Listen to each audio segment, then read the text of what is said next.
Subscribe now and press the bell icon. 18 जनवरी 2023 आपका paper 1 हो चुका है और यहाँ पर हम उसका एनालिसिस करने वाले हैं कि किस टॉपिक से क्वेश्चन पूछे गए हैं और आपके जो पेपर है इसका लेवल क्या रहा। ठीक है, आपका जो EVS है उसमें कौन कौन से क्वेश्चन पूछे गए हैं, तो यहाँ पर आपको उन सभी क्वेश्चनों के आंसर भी दिए जाएंगे। तो आप यहाँ पर मिला सकते हैं कि आपने कितने क्वेश्चन सही किए और कितने क्वेश्चन गलत किए हैं।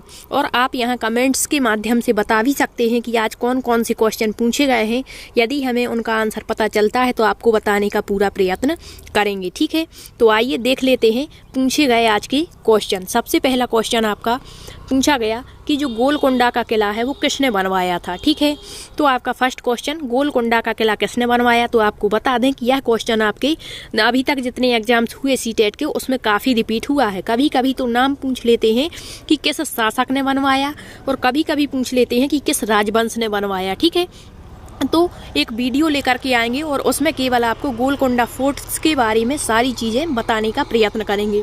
अभी आप याद रखिए इसका यदि मतलब आंसर यह था कि गोलकुंडा का किला किसने बनवाया, और ऑप्शन यदि इस तरीके से दिए थे कि काकतीय राजवंश ने, चोल राजवंश ने, मुगल शासकों ने या खिलजी राजवंश ने। ठीक है, यदि राजवंश से ऑप्शन दिए होंगे तो इसका राइट आंसर आपका ऑप्शन फर्स्ट हुआ होगा, काकतीय राजवंश। और यदि इस तरीके से ऑप्शन थे कि कुली कुतुब शाह ने बनवाया या फिर हुमायूं ने बनवाया या अकबर ने बनवाया, तो आपको बता दें कि यह जो किला है यह हैदराबाद तेलंगाना में स्थित है और यह कुली कुतुब शाह शासक ने बनवाया था। और राजवंश पूछे तो काकतीय राजवंश ने। ठीक है, अब आपने क्या मतलब लगाया ऑप्शन ए, आपको पता होगा। नेक्स्ट है आपका घटपर्णी पौधा, जो शिकारी पौधे होते हैं, तो यहाँ पर पूछा गया घटपर्णी पौधा यानी नेपेंथिस पौधा। अब इसका आपका जो क्वेश्चन है वो चेंज भी हो सकता है, लेकिन क्वेश्चन बना है तो यहाँ पर हमने बताने का प्रयत्न किया है। अब आपके जो ऑप्शन है वो अलग भी हो सकते थे, लेकिन हम यहाँ सारी चीज़ें डिस्कस करेंगे तो आपको पता लग जाएगा कि सही आंसर क्या था। तो जो नेपेंथिस यानी घटपर्णी पौधा होता है, सबसे पहले आप सुनिए कि ये कहलाता क्या है। तो घटपर्णी पौधा जो है यह एक शिकारी पौधा है। शिकारी का मतलब होता है कि चालाकी से चीज़ों को खा जाता है। तो नेपेंथिस यानी घटपर्णी पौधा किसको खाता है, तो मेंढकों को, कीड़े मकोड़ों और चूहों को चालाकी से फंसाकर खाता है। फर्स्ट पॉइंट हुआ। ठीक है, सेकंड पॉइंट याद रखिए कि यह जो है यह मेंढकों, कीड़े मकोड़ों, चूहों को चालाकी से फंसाकर खाता है। क्यों, और यह एक प्रकार की क्या निकालता है, सुगंध निकालता है, जिससे कीट इसके तरफ आकर्षित होते हैं और इसमें फंस जाते हैं। ठीक, तो क्या निकालता है, एक प्रकार की सुगंध निकालता है। ठीक है, अगला क्वेश्चन होगा, सॉरी पॉइंट होगा आपका कि जो नेपेंथिस पौधा है, जो घटपर्णी पौधा है, यह भारत के मेघालय राज्य में पाया जाता है और साथ ही साथ आपके इंडोनेशिया और ऑस्ट्रेलिया में देखने को मिलता है। ठीक है, तो इतनी चीजें याद रखिए। अब आप देखिए यहाँ दिया है कि नेपेंथिस पौधा, और बता दें कि यह एक घड़े के जैसा पौधा होता है और इसका जो मुंह होता है उस पर पत्तियों का ढक्कन लगा होता है। ठीक, अब यहाँ दिया है कि नेपेंथिस पौधे के मुंह जो है छोटी छोटी कंटियों से, तो ऐसी बात हमने नहीं करी है। इसकी जो मुंह होता है उस पर पत्तियां होती हैं, ना कि कंटियां दिया गया है, मतलब कांटे टाइप के, तो ये गलत हो गया। भारत में नहीं पाया जाता इन्होंने कहा है, तो ये गलत है क्योंकि यह भारत के मेघालय में पाया जाता है और ऑस्ट्रेलिया, इंडोनेशिया में भी यह पाया जाता है। नेक्स्ट है मेंढकों, कीड़े मकोड़ों, चूहों को चालाकी से फंसाकर खा जाता है, तो ये बिल्कुल सही है। नेक्स्ट है कीड़े मकोड़ों को आकर्षित करने के लिए उच्च तारत्व की ध्वनियां, अभी आपको बताया ध्वनियां नहीं निकालता बल्कि यह एक प्रकार की सुगंध निकालता है। ठीक है, तो ये भी गलत हो गया, तो इसका राइट आंसर आपका ऑप्शन थर्ड हो जाएगा। नेक्स्ट क्वेश्चन पूछा गया उल्लू और चमगादड़ प्रत्येक चीज को किस रंग में देखते हैं। तो आपको पता होगा कि जो रात्रि में जागने वाले जानवर होते हैं वो हर चीज को किस रंग में देखते हैं, ब्लैक एंड व्हाइट यानी काले और सफेद रंग में। तो आपको पता है कि जो उल्लू है और चमगादड़ है रात्रिचर प्राणी हैं, अर्थात रात को जागते हैं और रात्रि में विचरण करते हैं। तो ये हर चीज को किस रंग में देखेंगे, काले और सफेद। राइट आंसर आपका ऑप्शन बी हो जाएगा। नेक्स्ट क्वेश्चन बना, यहाँ पर केवल हमने इस तरीके से कथन लिए हैं, आपका ऑप्शन नहीं दिया है, फिर भी आपको यहाँ पर अंदाजा लग जाएगा कि आपने क्या लगाया है। ठीक है, तो यहाँ सोने से संबंधित क्वेश्चन दिए थे, कुछ जानवर दिए थे और यहाँ पर आपको सही मिलान करना था।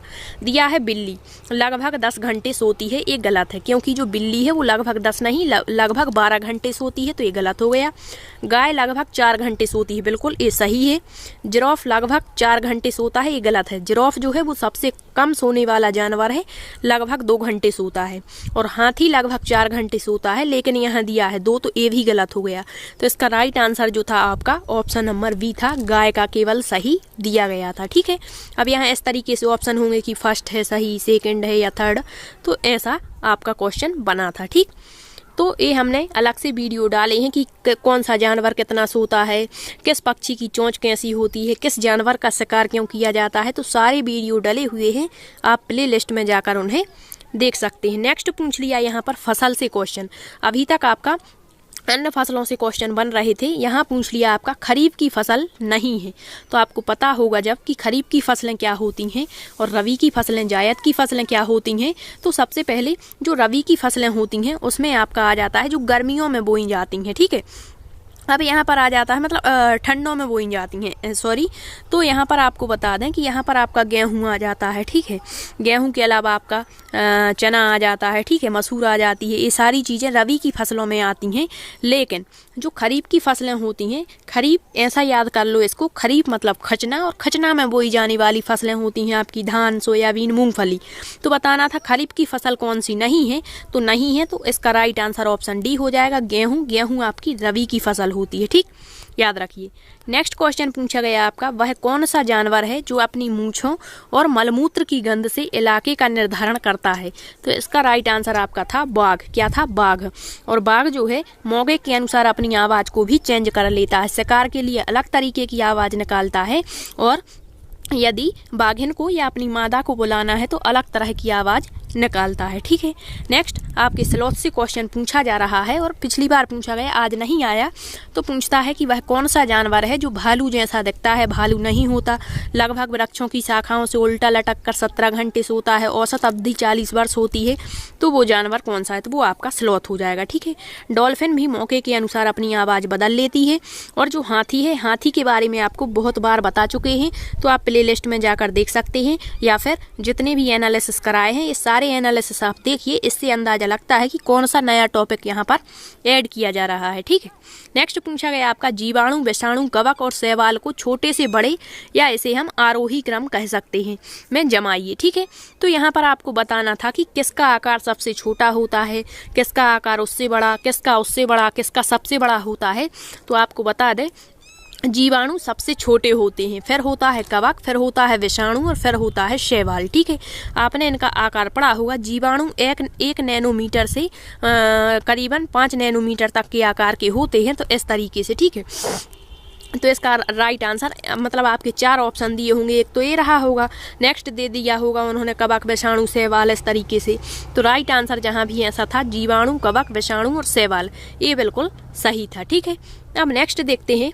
क्वेश्चन बना आपका कि गुजरात में भूकंप किस वर्ष आया था। तो ये आपकी एनसीईआरटी में दिया गया है, और आपको बता दें कि आज बहुत सारा मैटर आपका एनसीईआरटी से पूछा गया है। ठीक, तो यह जो है गुजरात में जो भूकंप है वो 2001 में आया था, आपको कई बार बताया है। अब एक क्वेश्चन आपका पेडागोजी में बनता है कि भूकंप आने पर हमें क्या करना चाहिए, मतलब किस तरीके से हम अपना बचाव कर सकते हैं। तो एनसीईआरटी में आपका पॉइंट दिया गया है कि यदि भूकंप आने की संभावना हमें लगती है, और यदि हम घर से बाहर निकल जाते हैं तो सबसे अच्छा है, और यदि नहीं निकल पाते किसी कारणवश, परिस्थितिवश, तो हमें अंदर ही हमारे घर के किसी भी टेबल के नीचे बैठ जाना चाहिए और उसे कस करके पकड़ लेना चाहिए। इससे हम भूकंप से बच सकते हैं। ठीक है, अब नेक्स्ट दिया है, एक और आपको बता दें, 2001 में भुज, गुजरात में भूकंप आया था। अहमदाबाद में भी 2001 में ही भूकंप आया था। ठीक है, नेक्स्ट क्वेश्चन पूछा गया, एक लड़की खाना खा रही है और सीसी की आवाज़ करती है। मतलब जब हमें कुछ तीखा लग जाता है तो हम सीसी की आवाज़ निकालते हैं, ऐसा क्यों कर रही है वो? तो क्या तीखा खाने से, क्या अपना अनुभव बताने के लिए, या फिर वो नाटक कर रही है, या इनमें से कोई नहीं? तो नाटक कोई क्यों करेगा? ठीक है, अकेले में खाना खा रहे हैं तो कोई नाटक क्यों करेगा, बिना मतलब कि सीसी क्यों करेगा? तो ये तो गलत है, इनमें से कोई नहीं, ये भी अनुभव नहीं। ठीक है, अनुभव बताने के लिए वो कक्षा में भी बता सकती है। ठीक है, लेकिन यहाँ पर उसने कुछ तीखा खा लिया है, मिर्ची टाइप का उसको लग जाती है, तो वो सीसी की आवाज़ करती है। तो राइट आंसर आपका ऑप्शन ए हो जाएगा। ठीक, नेक्स्ट क्वेश्चन आपका एक बना, दिशा से क्या था क्वेश्चन कि एक व्यक्ति 50 मीटर उत्तर की ओर, तो यहाँ पर आपको बता दें पहले दिशाओं का ज्ञान आपको होना चाहिए। तो ये होती है आपकी पूर्व दिशा, ये होती है आपकी पश्चिम दिशा, ये होती है आपकी उत्तर दिशा और ये होती है दक्षिण दिशा। ठीक है, इतना आप जाने रहेंगे तो अब आसानी से इसका आंसर दे देंगे। क्या है, एक व्यक्ति 50 मीटर उत्तर की ओर, मान के चलिए ए हो गया 50 मीटर उत्तर की ओर चला। ठीक है, फिर 100 मीटर पूर्व की ओर, तो 50 से ज़्यादा रहेगा, मतलब ए हो गया 100 मीटर पूर्व की ओर। फिर दिया है 300 मीटर दक्षिण की ओर, तो 300 बहुत ज़्यादा रहेगा, नीचे तक आ जाएगा। ठीक है, तो ये दक्षिण की ओर हो गया।